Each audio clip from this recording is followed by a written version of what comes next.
대한민국 출생아 기준 기대 수명은 남 79.9, 여 85.6입니다. 남편이 평균 약 6년 먼저 세상을 떠나죠. 저는 이 숫자 뒤에 숨은 4가지 이유를 삶에서 직접 보았습니다. 오늘 그걸 바꾸는 확실한 생활법까지 드리겠습니다. 영상 끝까지 보시면 가족의 시간을 지금 늘릴 수 있어요. 건강검진 대기실에 형광등 소리가 울립니다. 22도의 냉기가 피부를 스치죠. 혈압계에서 삑 소리가 나고요. 이 순간 많은 분들이 생각합니다. 왜 남자들이 더 일찍 병에 걸리는 걸까요? 답은 생물학적 설계 차이에 있습니다. 남성은 XY 염색체 구조를 가지고 있죠. 여성은 XX 구조입니다. 이 차이가 면역 시스템에 영향을 미쳐요. X 염색체에 면역 관련 유전자가 많거든요. 여성은 이걸 2개 가지고 있습니다. 에스트로겐이라는 호르몬도 중요합니다. 여성 호르몬인 에스트로겐은 심혈관을 보호해요. 혈관벽을 부드럽게 유지하죠. 나쁜 콜레스테롤 수치를 낮춰줍니다. 남성은 이 보호막이 약해요. 내장 지방 축적 경향도 다릅니다. 남성은 배에 지방이 쌓이기 쉬워요. 이게 바로 내장 지방이죠. 내장 지방은 단순한 살이 아닙니다. 염증 물질을 분비하는 기관이에요. 심장병, 당뇨병 위험을 높이죠. 허리둘레 90cm를 넘으면 위험 신호입니다. 체지방률을 3%포인트만 낮춰도 효과가 나타나요. 중성지방이 20%나 떨어집니다. 실제로 제가 만난 한 분은 이렇게 말씀하셨어요. 허리둘레를 5cm 줄였더니 혈압약을 줄일 수 있었다고요. 타고난 불리함을 인정해야 합니다. 그래야 대응 전략이 보여요. 조기검진이 첫 번째 무기입니다. 40대부터는 매년 종합검진을 받으세요. 혈압, 혈당, 지질 검사는 기본이죠. 생활 개선이 2번째 무기입니다. 내장 지방을 줄이는 게 핵심이에요. 유산소 운동과 근력 운동을 병행하세요. 식단에서 정제 탄수화물을 줄이고요. 단백질과 채소 비중을 늘려야 합니다. 이 설계 차이를 모르고 살면 손해입니다. 알고 대응하면 상쇄할 수 있어요. 검진은 조기 발견의 기회를 줍니다. 생활 개선은 체질을 바꾸는 힘이 되죠. 몸의 설계는 바꿀 수 없습니다. 하지만 설계에 맞는 관리법은 실천할 수 있어요. 이게 바로 수명을 늘리는 첫걸음이죠. 검진보다 더 중요한 게 있습니다. 바로 매일의 습관인데요. 퇴근 버스가 덜컹거립니다. 주머니에서 카드 결제 알림음이 울려요. 야근 커피 냄새가 코를 찌릅니다. 이게 많은 남성들의 일상이죠. 가장이라는 역할이 있습니다. 생계 책임을 짊어진 사람이에요. 이 책임감이 만성 스트레스를 만들죠. 만성 스트레스는 코르티솔을 분비합니다. 코르티솔은 스트레스 호르몬이에요. 코르티솔이 계속 높으면 문제가 생깁니다. 혈압이 올라가요. 혈당 조절이 어려워집니다. 면역력이 떨어지죠. 수면의 질도 나빠집니다. 주 55시간 이상 일하는 분들이 많아요. 이런 분들은 수면 시간이 6시간 이하로 떨어집니다. 수면이 부족하면 고혈압 위험이 높아져요. 심혈관 질환 가능성도 커지죠. 제가 아는 한 분은 이렇게 말씀하셨습니다. 20년간 새벽까지 일했다고요. 가족을 먹여 살려야 한다는 생각뿐이었대요. 그러다 50대 초반에 심근경색이 왔습니다. 다행히 살아났지만 후회가 컸다고 해요. 업무 시간에 경계선을 정해야 합니다. 저녁 8시 이후엔 업무 알림을 꺼보세요. 주말에는 이메일을 확인하지 마세요. 이게 쉽지 않다는 거 압니다. 하지만 건강을 지키려면 필요해요. 90분 단위 회복 루틴을 만드세요. 90분 일하고 10분 쉬는 겁니다. 10분 동안 스트레칭을 하세요. 창밖을 보며 눈을 쉬게 하고요. 물 한 잔을 마시며 심호흡을 해보세요. 점심시간을 온전히 쉬는 시간으로 쓰세요. 식사 후 15분이라도 산책하면 좋습니다. 동료와 업무 이야기 말고 다른 대화를 나눠보세요. 이런 작은 회복이 쌓입니다. 퇴근 후 전환 의식도 중요해요. 집에 들어가기 전 5분만 차에 앉아 있어 보세요. 하루를 정리하는 시간이죠. 업무 모드에서 가정 모드로 전환하는 겁니다. 가장의 역할을 부정하는 게 아닙니다. 그 역할을 지속 가능하게 만드는 거예요. 무너지지 않고 오래 가려면 회복이 필요합니다. 쉬는 것도 책임의 일부죠. 스트레스를 푸는 방식도 중요한데요. 많은 분들이 잘못된 방법을 선택합니다. 그게 건강을 더 해치죠. 새벽 3시 가슴이 쪼이는 듯한 통증이 옵니다. 많은 분들이 이렇게 생각해요. 소화가 안 되나 보다. 조금 쉬면 괜찮아지겠지. 이게 바로 참는 습관입니다. 남성들은 검진을 미루는 경향이 있어요. 아프다고 말하는 걸 약하다고 생각하죠. 병원 가는 시간이 아깝다고 합니다. 일이 바쁘다는 핑계를 대고요. 국가검진을 2년 이상 안 받으면 어떻게 될까요? 무증상 질환 발견율이 급락합니다. 고혈압, 당뇨병, 고지혈증을 놓치는 거죠. 이런 질환들은 증상이 없어요. 조용히 몸을 망가뜨립니다. 여성들은 다릅니다. 정기검진 수검률이 훨씬 높아요. 작은 증상에도 병원을 찾습니다. 건강에 대한 관심도가 높죠. 이게 조기 진단으로 이어집니다. 조기 진단이 왜 중요할까요? 암도 초기에 발견하면 완치율이 90%가 넘습니다. 고혈압도 초기에 관리하면 약 없이 조절 가능해요. 당뇨병 전 단계에서 잡으면 되돌릴 수 있습니다. 혈압, 혈당, 지질 3종 세트를 기억하세요. 이 세 가지가 만성질환의 핵심입니다. 6개월마다 체크해야 해요. 집에서 혈압계로 아침 저녁 재보세요. 수첩에 기록하는 겁니다. 혈당은 공복 혈당을 체크하세요. 아침에 일어나서 아무것도 먹기 전에 재는 거예요. 100 이상이면 주의가 필요합니다. 지질은 종합검진에서 확인할 수 있어요. 셀프 기록이 중요한 이유가 있습니다. 숫자로 보면 실감이 나거든요. 혈압이 계속 140 이상이면 불안해집니다. 그래야 행동이 바뀌어요. 제가 만난 한 분은 이런 경험을 하셨어요. 가슴 통증을 3일 참았대요. 결국 응급실에 실려갔죠. 관상동맥이 90% 막혀 있었습니다. 하루만 더 늦었으면 큰일 날 뻔했다고 해요. 참는 습관을 버려야 합니다. 이상 신호가 오면 바로 확인하세요. 가슴 통증, 호흡 곤란, 심한 두통이 오면 즉시 병원에 가야 해요. 어지럼증이나 한쪽 팔다리 저림도 위험 신호입니다. 건강검진은 선택이 아니라 필수예요. 1년에 한 번 달력에 미리 표시해 두세요. 그날은 다른 약속을 잡지 마세요. 내 몸을 점검하는 날이니까요. 참는 게 미덕이 아닙니다. 조기에 발견하고 관리하는 게 지혜죠. 이제 구체적인 생활 습관을 살펴볼게요. 삼겹살 연기가 피어오릅니다. 소주잔이 부딪히는 소리가 들려요. 새벽 편의점 조명 아래 라면을 끓입니다.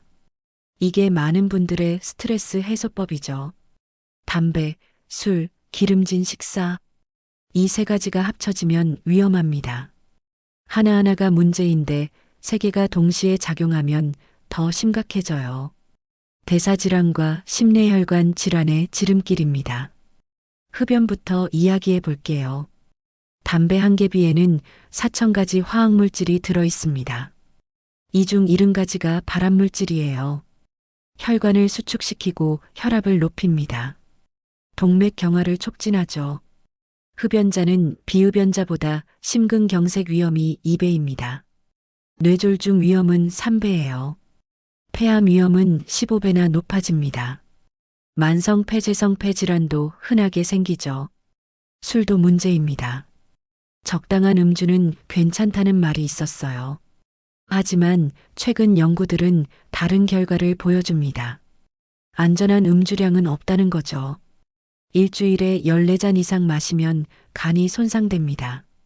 지방간이 생기고 간 수치가 올라가요. 혈압도 상승합니다. 수면의 질도 떨어지죠. 일주일 14잔을 7잔으로 줄여보세요. 4주만 지속해도 간 수치가 25% 개선됩니다. 실제로 이렇게 변화를 경험한 분들이 많아요. 혈압도 5에서 10 정도 떨어집니다. 기름진 식사는 어떨까요? 포화 지방이 많은 음식을 자주 먹으면 콜레스테롤이 올라갑니다. 나쁜 콜레스테롤인 LDL이 증가해요. 혈관 벽에 쌓여서 동맥경화를 만듭니다. 삼겹살, 갈비, 튀김, 햄버거, 피자. 이런 음식들을 주 3회 이상 먹으면 위험해요. 주 1회로 줄이세요. 대신 생선, 닭가슴살, 두부를 드세요. 걷기 운동도 큰 도움이 됩니다. 하루 8,000보를 걸으면 LDL이 10% 떨어져요. 4주면 체감할 수 있습니다. 운동과 식단을 함께 바꾸면 효과가 배가 되죠. 금연은 어떻게 할까요? 의지만으로는 어렵습니다. 금연 보조제를 사용하세요. 니코틴 패치나 껌이 도움이 돼요. 금연 클리닉에서 상담을 받는 것도 좋습니다. 금주도 전략이 필요해요. 일주일에 금주일을 3일 정해보세요. 월, 수, 금은 술을 안 마시는 날로 만드는 겁니다. 술자리를 피할 수 없다면 양을 줄이세요. 소주 한 병 대신 반 병만 마시는 거죠. 모바일 기록표를 활용하세요. 스마트폰 메모장에 매일 기록하는 겁니다. 오늘 술 몇 잔 마셨는지, 담배 몇 개비 피웠는지, 체중과 혈압은 어땠는지, 수면 시간은 몇 시간인지 기록하면 의식이 생깁니다. 의식이 생기면 행동이 바뀌어요. 행동이 바뀌면 결과가 달라집니다. 사면탈을 끊는 건 쉽지 않아요. 하지만 불가능하지도 않습니다. 한 번에 하나씩 바꿔가면 돼요. 이달은 금연, 다음 달은 금주, 그 다음 달은 식단. 이렇게 순서를 정해서 도전해 보세요. 생활 습관이 바뀌면 몸이 반응합니다. 그런데 퇴직 후에 또 다른 문제가 생겨요. 알람이 울리지 않는 아침입니다. 책상이 텅 비었어요. 아침 7시 관절이 뻣뻣합니다. 이게 퇴직 후 첫날의 풍경이죠. 평생 일하며 살았습니다. 출퇴근하고 회의하고 현장을 다녔어요. 그 자체가 활동이었죠. 하루 종일 움직였습니다. 퇴직하면 모든 게 멈춥니다. 업무 활동이 제로가 돼요. 집에서 TV를 봅니다. 소파에 앉아 있는 시간이 길어지죠. 기초대사량이 떨어집니다. 기초대사량이 뭘까요? 가만히 있어도 소모되는 에너지예요. 나이가 들면 자연스럽게 줄어듭니다. 활동량까지 줄면 더 빨리 감소해요. 근력도 급락합니다. 근육은 쓰지 않으면 줄어드는 조직이거든요. 40대부터 매년 1%씩 줄어요. 운동 없이 지내면 매년 2%씩 사라집니다. 근육이 줄면 어떻게 될까요? 기초대사량이 더 떨어집니다. 같은 양을 먹어도 살이 쪄요. 당뇨병 위험이 높아집니다. 넘어지면 골절 위험도 커지죠. 주 150분 유산소 운동이 필요합니다. 하루 30분씩 주 5일 하면 돼요. 빠르게 걷기, 자전거 타기, 수영이 좋습니다. 숨이 약간 차는 정도의 강도면 적당해요. 근력 운동은 주 2회 해야 합니다. 팔굽혀펴기, 스쿼트, 플랭크가 기본이에요. 헬스장에 갈 필요는 없습니다. 집에서 맨몸 운동으로 충분해요. 12주 동안 이렇게 운동한 분들의 사례가 있습니다. 혈압이 8에서 5 정도 떨어졌어요. 체중이 3에서 4kg 감소했습니다. 허리둘레가 5cm 줄었죠. 무릎 통증도 많이 개선됐다고 해요. 계단 오르기를 추천합니다. 하루 10층을 목표로 삼아 보세요. 한 번에 10층이 아니라 나눠서 해도 돼요. 아침에 5층, 저녁에 5층 이렇게요. 밴드 스쿼트도 효과적입니다. 탄력 밴드를 무릎 위에 걸고 스쿼트를 해보세요. 하루 50회면 충분해요. 10회씩 5세트로 나눠서 하면 됩니다. 루틴 카드를 만들어 보세요. A사 용지에 내 운동 루틴을 적는 겁니다. 월요일 30분 걷기, 스쿼트 50회, 화요일 휴식, 수요일 30분 자전거, 팔굽혀펴기 30회. 이런 식으로 일주일 계획을 짜는 거예요. 냉장고에 붙여두세요. 매일 보면 실천하게 됩니다. 체크 표시를 하면 성취감도 느껴져요. 운동 시간을 정해두는 것도 중요합니다. 아침 7시 또는 저녁 6시 매일 같은 시간에 하면 습관이 돼요. 약속 시간처럼 지키는 겁니다. 일이 없다고 움직임까지 없어선 안 됩니다. 일 대신 운동을 넣으세요. 그래야 몸이 살아있습니다. 하지만 운동만으로는 부족해요. 식탁에 그릇 하나만 놓여 있습니다. 저녁 7시 TV 소음만 가득해요. 오늘 누구와도 말을 안 했습니다. 이게 많은 혼자 사는 노인의 현실이죠. 사회적 고립이 무서운 이유가 있습니다. 눈에 보이지 않거든요. 통증처럼 아프지 않습니다. 그래서 더 위험해요. 고립되면 몸에 변화가 옵니다. 염증 지표가 올라가요. 시바능단백이라는 수치가 증가합니다. 이건 만성 염증의 신호예요. 혈압도 상승합니다. 외로움 자체가 스트레스거든요. 코르티솔이 계속 분비됩니다. 심혈관에 부담을 주죠. 우울 지표도 악화됩니다. 의욕이 떨어지고 무기력해져요. 잠을 잘 못 자게 됩니다. 식욕도 없어지죠. 인지기능 저하 위험도 커집니다. 대화가 없으면 뇌 자극이 줄어들어요. 기억력이 떨어지고 판단력이 흐려집니다. 치매 위험이 높아지는 거죠.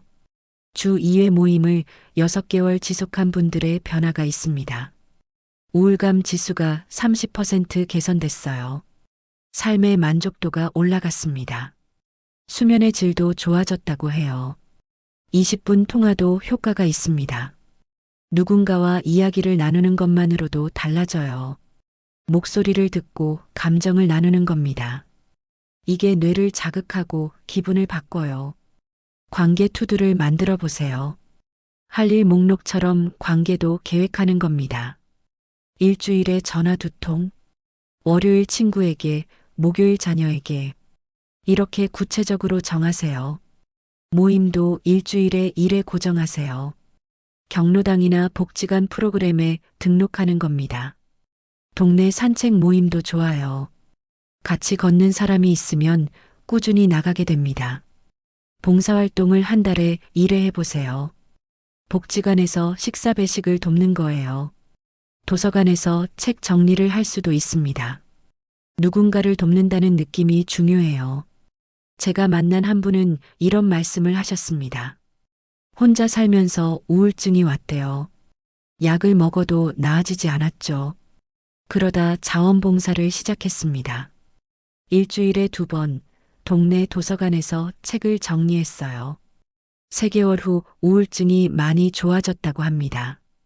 관계는 약이 될 수 있습니다. 하지만 억지로 만들 필요는 없어요. 내게 편한 방식으로 시작하면 됩니다. 전화 한 통, 산책 한 번부터요. 온라인 모임도 괜찮습니다. 요즘은 화상통화로 친구를 만나는 분들이 많아요. 취미활동 온라인 모임에 참여할 수도 있습니다. 형태가 중요한 게 아니라 연결이 중요한 거죠. 고립은 선택이 아닙니다. 상황이 만든 결과예요. 하지만 고립에서 벗어나는 건 선택입니다. 작은 시도가 큰 변화를 만들어요. 관계가 회복되면 삶도 달라집니다. 그리고 이제 역할을 다시 생각해 볼 때예요. 동네 도서관에서 책을 정리합니다. 텃밭에서 흙 냄새를 맡아요. 손주를 학교에 데려다 줍니다. 이게 새로운 역할의 시작이죠. 평생 생계 담당으로 살았습니다. 돈을 벌어오는 게 내 정체성이었어요. 가족을 먹여 살리는 사람. 그게 나였죠. 퇴직하면 그 정체성이 사라집니다. 더 이상 돈을 벌지 않거든요. 그럼 나는 누굴까요? 많은 분들이 이 질문 앞에서 혼란스러워 합니다. 새 역할을 찾아야 합니다. 생계에서 관계로 피벗하는 거예요. 돌봄과 나눔으로 이동하는 겁니다. 재능을 나누는 사람이 되는 거죠. 가정에서부터 시작해 봅시다. 손주 돌보기는 좋은 역할이에요. 주 2회 정도 함께 시간을 보내보세요. 그림책을 읽어주고 산책을 해요. 이게 손주에게도 좋고 나에게도 좋습니다. 배우자와의 관계도 재설계해야 합니다. 이전엔 일 때문에 시간이 없었죠. 이젠 함께 보내는 시간이 많아집니다. 새로운 공통 취미를 만들어 보세요. 같이 걷기, 같이 요리하기, 같이 영화 보기. 동네로 나가봅시다. 복지관에서 컴퓨터를 가르칠 수 있어요. 평생 직장에서 쌓은 경험이 있잖아요. 그걸 나누는 겁니다. 텃밭을 가꾸는 것도 좋습니다. 주말 농장을 분양받아서 채소를 키워보세요. 몸도 움직이고 성취감도 느껴요. 수확한 채소를 이웃과 나누면 관계도 생깁니다. 자원봉사는 삶의 만족도를 높입니다. 주 3시간만 봉사해도 효과가 나타나요. 내가 누군가에게 필요한 사람이라는 느낌. 이게 정말 중요합니다. 수면의 질도 개선됩니다. 낮에 의미 있는 활동을 하면 밤에 잘 자요. 피곤함이 아니라 만족스러운 피로감이거든요. 숙면으로 이어지죠. 제가 만난 한 분의 이야기입니다. 퇴직 후 2년간 집에만 있었대요. 무기력하고 우울했습니다. 그러다 동네 경로당에서 노래 교실을 시작했어요. 예전에 직장에서 합창단 활동을 했거든요. 그 경험을 살려 어르신들께 노래를 가르쳤습니다. 삶의 만족도가 크게 올라갔다고 해요. 역할 재설계는 정체성 재구성입니다. 더 이상 생계 담당자가 아니에요. 관계 지킴이, 지혜 나눔이, 돌봄 제공자. 이게 새로운 이름표입니다. 이 역할들은 돈을 벌지 않습니다. 하지만 가치를 만들어요. 누군가의 삶을 풍요롭게 하죠. 그게 내 삶도 풍요롭게 만듭니다. 시작이 어렵습니다. 작은 것부터 해보세요. 일주일에 한 번 손주 보기, 한 달에 한 번 봉사 가기. 이렇게 하나씩 쌓아가면 돼요. 새 역할이 생기면 새 에너지가 생깁니다. 아침에 일어날 이유가 생기는 거죠. 이제 구체적인 실천 방법을 알려드릴게요. 달력에 체크 소리가 납니다. 만보계가 진동해요. 이제 시작할 시간입니다. 일주일 계획을 세워봅시다. 너무 거창하면 실패해요. 작게 시작해서 승리를 쌓는 겁니다. 월요일, 수요일, 금요일은 걷기의 날입니다. 30분씩 걸으세요. 아침에 걷든 저녁에 걷든 상관없어요. 중요한 건 꾸준히 하는 겁니다. 화요일과 토요일은 근력 운동의 날입니다. 20분만 투자하세요. 스쿼트 30회, 팔굽혀펴기 15회, 플랭크 30초. 이 세 가지면 충분해요. 금주일을 정해봅시다. 월요일, 수요일, 금요일은 술을 안 마시는 날입니다. 이 3일만 지켜도 일주일 음주량이 절반으로 줄어요. 간이 회복할 시간을 주는 겁니다. 채소를 늘려봅시다. 매 끼니마다 채소 반 그릇을 추가하세요. 상추, 배추, 브로콜리, 당근 뭐든 좋아요. 식이섬유가 콜레스테롤을 낮춰줍니다. 통화 목표를 세우세요. 일주일에 2명과 통화하기. 월요일은 친구, 목요일은 자녀. 10분이면 충분합니다. 체중과 혈압을 기록하세요.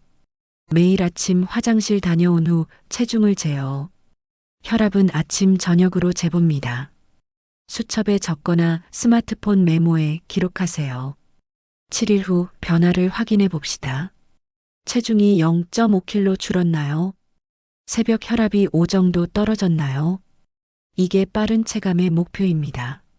작아 보이죠? 하지만 이게 시작입니다. 0.5kg가 사주면 2kg가 돼요. 3개월이면 6kg입니다. 혈압 5 감소도 의미가 있습니다. 약을 줄일 수 있는 수준이거든요.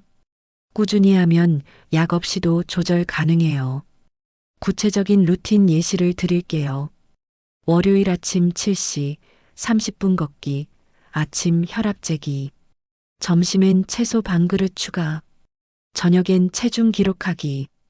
이게 월요일 루틴입니다. 화요일은 근력 운동의 날이에요. 아침 7시 30분 스쿼트 30회, 점심 후 팔굽혀펴기 15회, 저녁에 플랭크 30초. 수요일은 다시 걷기의 날입니다. 저녁 6시에 30분 걷기.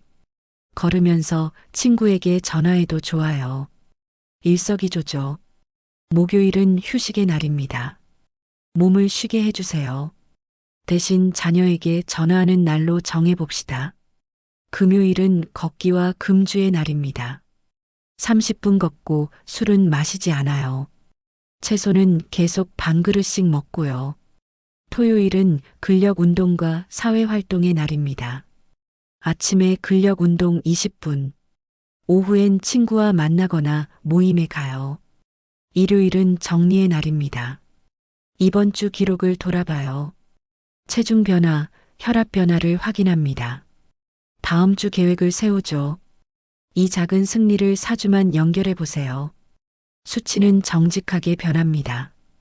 혈압이 떨어지고 체중이 줄어요. 몸이 가벼워지는 걸 느낄 겁니다. 습관이 되면 더 이상 노력이 아닙니다. 자연스러운 일상이 돼요. 그게 바로 수명을 늘리는 힘입니다. 지금 시작하세요. 내일이 아니라 오늘부터요. 달력을 꺼내서 이번 주 계획을 적어보세요. 첫걸음이 가장 중요합니다. 첫째, 경제적 정서적 독립은 검진 운동 기록에서 시작됩니다. 내 몸을 알아야 관리할 수 있어요. 정기검진으로 상태를 파악하세요. 운동으로 체력을 유지하고요. 기록으로 변화를 추적하는 겁니다. 둘째, 건강은 생활의 합계입니다. 술, 담배, 식사, 수면, 관계. 이 모든 게 합쳐져서 건강을 만들어요. 하나만 잘해선 부족합니다. 전체를 균형 있게 관리해야 해요. 셋째, 고립을 끊는 연결 습관이 남편의 시간을 늘립니다. 사회적 연결이 약이 됩니다. 외로움은 질병이에요. 관계는 치료죠.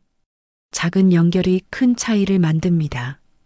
오늘 영상 부모님이나 지인 한 분께 꼭 보내주세요. 누군가의 65세가 달라질 수 있습니다. 구독, 좋아요, 알림 설정은 저희가 더 많은 분의 시간을 지키는 힘이 됩니다.